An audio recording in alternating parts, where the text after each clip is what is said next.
Welcome to the Deep Dive. Today, we're taking on one of those huge, persistent questions.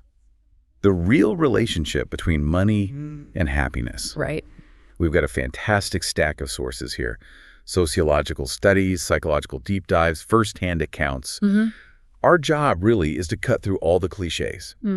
So if you want to get your head around this, and fast, we've done the synthesis for you. And our mission here is really to look at this material and explain why that core question, does money buy happiness, is, well, it's fundamentally misleading. It's a wrong question. It's absolutely the wrong question. The sources are pretty unanimous on this. Money doesn't just, inject joy or fulfillment into your life. It's not like a happiness syringe. Exactly, not at all. What it does, and this is key, is it fundamentally changes the conditions under which you live. It changes the entire landscape of your problems. Okay, let's unpack this. And I think we have to start at the absolute foundation, which is the psychological cost of not having money. The sources really hammer this home. Poverty isn't just a series of inconveniences. It's a state of constant, immense psychological pressure. That's the essential starting point. When you're financially insecure, when every single decision is a calculation, rent, food, an unexpected bill, your mind is forced into what the research calls permanent survival mode.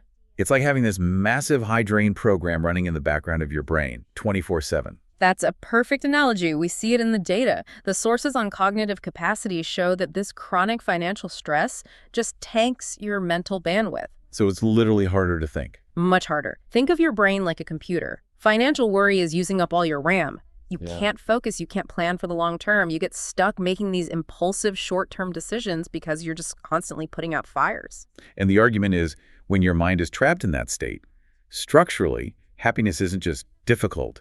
It's almost impossible. Structurally impossible, yes. So money's first job isn't to create happiness. It's to remove the barriers that make life miserable. It just makes life livable. Exactly. It solves logistical problems, not existential ones. And once you get past that point, that's where we see this immediate, really dramatic improvement. Money buys you that crucial mental space. It frees up all that cognitive capacity that was just dedicated to monitoring threats. Suddenly you can think beyond tomorrow or next week. You can make better choices about your health, your career, because your mind isn't just screaming danger all the time. But this initial ascent, as powerful as it is, it doesn't last forever. This is where the curve starts to flatten out. Yes, and this is where we hit that classic ceiling of diminishing returns. I was really struck by the sources showing that once you have those fundamental safety nets in place, you're not worried about shelter, you're not worried about food. The psychological kick you get from the next dollar just drops off a cliff. It drops off dramatically. It doesn't disappear, not entirely, but the rate of gain just slows right down. You might need, say, a $20,000 raise to feel the same boost you got from $5,000 when you were struggling. Because that feeling of safety, that deep relief, you can only achieve that once. You can only achieve it once. And then the next question is, why does this flattening happen? It feels so counterintuitive. Shouldn't more money always mean more options and therefore more satisfaction? You think so? But that brings us to human adaptation. We are just incredibly good at normalizing luxury. So what felt like a huge deal, a huge treat flying first class or something, that just becomes the new Tuesday. It becomes the new Tuesday, exactly. Right. And the brain literally recalibrates. This isn't just a philosophical idea. The research shows this. That initial burst of gratitude, it fades because it depends on contrast. Right. When comfort is constant, there's no contrast. Appreciation erodes, and that previous luxury becomes just the expected maintenance. And your mind stops noticing what you have and starts focusing on what you don't have. Yes. This new demanding standard keeps you striving, but you never quite get that initial feeling of relief back. This whole cycle leads us right into the central paradox here. Money doesn't actually get rid of your problems. It replaces them. It's the ultimate trade-off, and it's probably the hardest lesson in all of this material. Tell us about that trade-off. Well, when you're financially stressed, your problems are concrete, they're immediate, they're external. My car broke down, the roof is leaking. Things you can point to. Things you can point to, and with money, things you can fix. But once money solves all of those, the problems that are left are abstract, they're invisible, and they're internal. Purpose, identity, fulfillment. And those feel so much heavier because you can't just write a check to solve them. Precisely. You can hire a team to manage your house, your schedule, your investments, but the sources all emphasize this, meaning cannot be purchased, outsourced, or optimized away. They're just inescapable human questions. They are. You've traded visible external pressure for invisible internal questions, and there's no instruction manual for those. Let's talk about control for a minute. Financial stability gives you incredible autonomy, right? The freedom to choose where you live, what you do, that has to be a massive anxiety reducer. Oh, absolutely. Autonomy is one of the strongest predictors of life satisfaction. You feel like the agent of your own life. Right. But here's where it gets really interesting. Okay.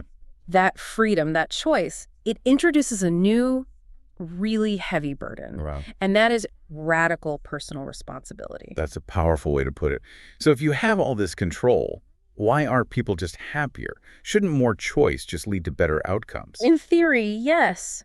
But think about it. When you're wealthy and you fail at something, you can't blame your circumstances anymore. Right. You can't say, oh, I didn't have the resources. Exactly. You can't blame bad luck or the economy. The failure lands squarely on your shoulders, your decisions, your judgment. So when you have unlimited options, you are forced to confront your own indecision, your own self-doubt on this magnified scale. The question changes from, why did this happen to me, to, why did I choose this so poorly? That completely reframes what failure means. It's not an external event anymore. It's a statement about your identity. It is. And that pressure extends into your social world, too. Money quietly reshapes reality, especially your relationships. How so? Well, we know financial stress strains relationships, but wealth introduces a different kind of distortion. It's the question of intention. You're always having to filter people's motivations. Always. You start to constantly wonder, why are people in my life? Is it for a genuine connection, or is it for access, comfort, resources? That uncertainty, it creates a psychological distance. It slowly eats away at the foundations of trust. Making real deep connection feel risky. Very risky. And I was struck by the source that talked about the subtle loneliness of insulation. Ah, yeah. The loneliness of having problems nobody else can relate to. Exactly. Shared struggle, paradoxically, creates common ground. It creates empathy. But when your life is highly insulated, when your problems are about purpose or identity, not about survival, you lose that connection to common humanity. So conversations can become shallow because you feel like you can't actually share what's really going on inside. And if you try, you risk hearing, well, you have money, what could you possibly be complaining about? Comfort isolates you. And that can be just as alienating as hardship. Let's pivot to time. Money completely changes your relationship with time. Without resources, you trade your time just to survive. You're sacrificing rest, health, family. Right.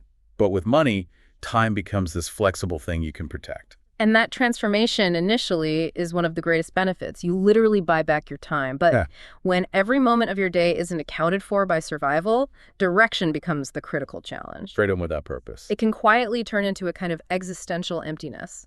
You've protected all this time, but now you have to face this vast open space and decide what you're protecting it for. And that's where that internal pressure just comes roaring back. It does. And it's compounded by how our society equates success with income, which traps people in what the sources call the comparison cycle. The moment you start measuring your value with a number. Yes.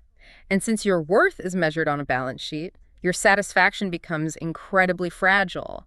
It's conditional, because there is always someone with more. A bigger yacht, a bigger house. The goalpost is always moving, which means contentment built on comparison is, by its very structure, impossible to sustain. It's just exhausting, especially when you combine it with this cultural illusion we all seem to buy into that happiness is always just one more financial milestone away. That illusion is so damaging, it keeps people chasing a future contentment that never actually shows up. Because every time you hit a goal, a new one just appears on the horizon. A culture of postponed satisfaction. That's the perfect term. People optimize their entire lives for income, sacrificing health, relationships, sometimes even ethics, convinced that later they'll cash in this big happiness dividend. But the emotional cost, that accrues right now. This leads us right into how money works as a safety net, this psychological buffering effect. It's a profound buffer. Without money, a business failure can mean total ruin. Homelessness. It's catastrophic. It is. With money, failure becomes survivable, and that safety net allows you to take creative risks, to explore, which is strongly linked to a sense of meaning. You can afford to try something and fail.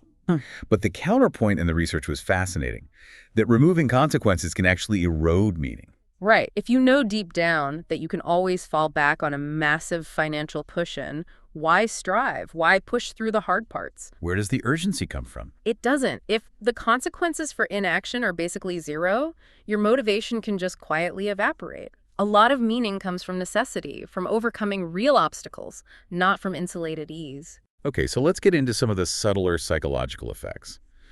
One that really stood out was that wealth doesn't remove anxiety, it just refines it. It refines it, absolutely. That raw, primal fear of poverty gets replaced by a more sophisticated anxiety over losing status or relevance or your identity. The threats are less visible. You're not worried about the landlord anymore. No, but the new threats are more psychological and they're always lingering in the background. It's an upgraded, more complex kind of worry. And it seems like it helps people delay self-reflection, doesn't it? Oh, for sure. Financial progress is a powerful distraction. It convinces you that external success, the numbers going up, is the same as internal growth. I'm making progress, so I must be growing. Right. Why look inward? So those deeper questions, who am I really? What truly fulfills me? They just get postponed indefinitely. Until the market turns or the validation fades and the whole foundation cracks. Exactly. And when the metrics slow down, those unanswered questions come back with a vengeance, often triggering these deep identity crises later in life. And money also allows you to buffer pain, right? With distractions. Yes, constant distraction, consumption, travel, entertainment. Instead of processing an emotional loss or an injury, you can just throw a shopping spree at it. But the pain doesn't go away. It never does. Unresolved pain just accumulates under the surface, waiting for a quiet moment to resurface. And this brings us to maybe the most critical distinction the sources make, the difference between two kinds of suffering. Material suffering versus existential suffering. Precisely. Money shields you from the chaos, the instability, the fear of, I can't pay this bill. That's material suffering. Money is incredibly effective at eliminating that. But it's completely useless against loneliness, loss, grief, existential doubt. Utterly useless. That is existential suffering. And those forms of pain, they exist at every income level. They just become starkly, painfully visible once all the material problems that used to consume your every thought are gone. You solve the logistical problems and suddenly you're left alone with the human problems. The stage is built, it's clean, it's safe. But money can't write the script for a meaningful performance on it. So at the end of the day, money doesn't solve the human condition. It just changes its shape. That is the core synthesis of all this research. It replaces survival anxiety with questions of meaning. It replaces scarcity with the burden of responsibility. It replaces visible, concrete problems with invisible psychological ones. So what does this all mean then for someone listening? I think the sources all converge on this one idea. Money acts as a magnifier, not a solution. It just makes you more what you already are. Exactly. If you're generous, you can be more generous. If you're anxious, well, your anxiety will just find more expensive things to fixate on. It exposes your unresolved fears, your true values, your deepest desires. So the outcome has far less to do with the size of the bank account and far more to do with the inner framework of the person who have it. That's it. Money can build the stage, but it cannot write the script for a satisfying life. Okay, so let's leave our listeners with one final provocative thought to take away from all this. All right. The sources suggest that wealth changes morality, but in these quiet, incremental ways. When big financial incentives or the fear of losing status enters the picture, decisions that once seemed to have really clear ethical lines, they can become negotiable. Little compromises. Little compromises. You start to justify things you would have rejected before. So the question to reflect on is this. If that financial momentum slows down or it reverses, and for many people it does, do all those quiet, incremental compromises still feel worth the success they enabled? That is something to think about.